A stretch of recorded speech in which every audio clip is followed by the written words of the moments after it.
Pemirsa, terkait pencairan program Keluarga Harapan PKH di Provinsi Sumatera Selatan, pada tahun 2023 ini Kepala Dinas Sosial Provinsi Sumatera Selatan menerangkan hal tersebut akan dilaksanakan paling lambat pada akhir Januari 2023.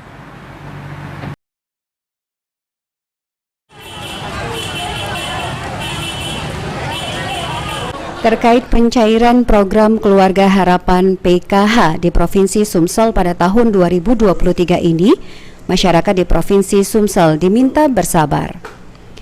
Diterangkan Kepala Dinas Sosial Provinsi Sumsel, Mirwansyah, pencairan dana PKH tahun 2023 sendiri diperkirakan akan dilaksanakan dalam waktu dekat atau paling lambat pada akhir Januari 2023.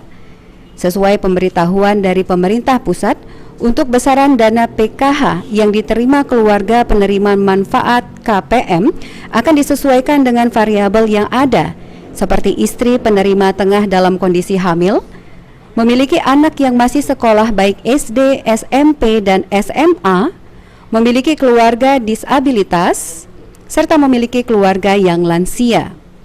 Namun jika dari variabel yang ditentukan KPM memiliki semuanya, dana PKH hanya akan disesuaikan paling banyak dengan 4 variabel saja. Kira-kira pencairannya Pak dimulai tahun ini Pak?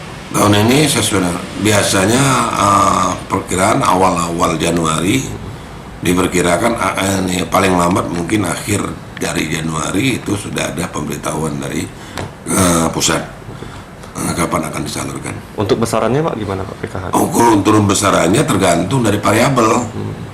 Kalau PKH itu ada 6 variabel yang harus dipenuhi, jadi tidak semua orang miskin yang dapat PKH. Orang miskin yang dapat PKH itu ada 6 variabel.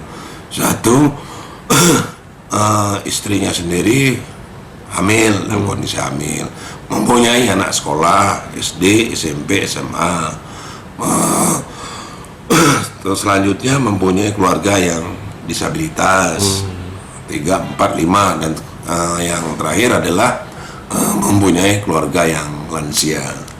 Nah, kalau 6 itu semuanya ada, paling banyak 4 variabel yang diberikan. Mirwansyah menambahkan, secara keseluruhan PKM menerima bansos di Sumsel ada sebanyak 572.000 kepala keluarga atau sekitar 3 juta orang. Sementara untuk penerima PKH ada sekitar 329.000 kepala keluarga di tahun 2023 ini. Sandi Pratama, PAL TV.